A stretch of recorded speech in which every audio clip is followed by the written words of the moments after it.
OSC, État, le cadre de concertation est donc trouver un cadre formel et institutionnel de rencontre. L'objectif du cadre est de renforcer le partenariat entre les deux parties. Côté OSC, l'on compte près d'une centaine d'organisations de la société civile. La première rencontre entre les deux corps s'est tenue ce matin à Ouagadougou, à Boubacar Sagnou. Réunis dans la salle des banquets de Ouaga 2000, l'État et les organisations de la société civile veulent trouver la recette du succès à leur ambition commune, l'amélioration des conditions de vie des populations. Souhaitée depuis 2003 par les organisations de la société civile, cette première session du cadre de concertation et de dialogue entre le gouvernement et les acteurs du développement se tient sous le thème « Dialogue État-OSC », un partenariat nouveau pour un développement durable du Burkina Faso.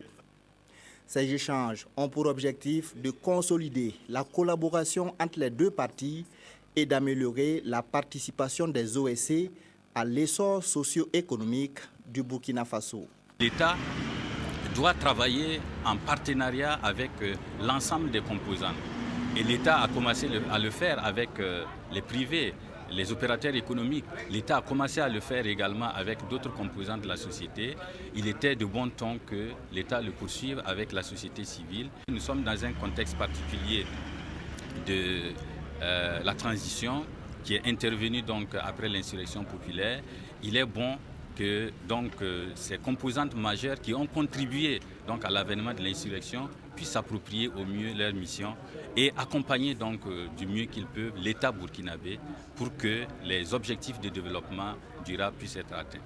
Les discussions vont porter sur la gouvernance dans les OSC et surtout sur la question du financement de leurs activités.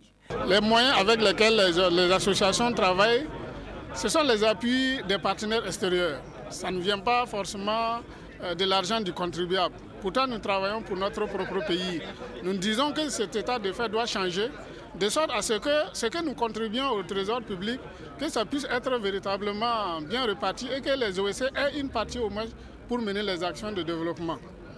Les questions politiques ne seront pas en reste. Les organisations de la société civile, après avoir exprimé leur engagement à lutter contre l'incivisme, la défiance de l'autorité de l'État, la justice privée et l'intolérance, ont appelé une nouvelle fois à la dissolution du RSP, le régiment de sécurité présidentielle. Nous nous sommes véritablement engagés à ce que cette question du régiment de sécurité présidentielle soit résolue une bonne fois pour toutes. Nous voulons qu'on la délocalise du palais présidentiel. Nous demandons qu'on change ses missions et nous voulons que les institutions et les autorités, leur sécurité soit assurée par la gendarmerie nationale et la police nationale. Une minute de silence a été observée en la mémoire des victimes de l'insurrection populaire de fin octobre 2014. Les conclusions des travaux sont attendues ce soir.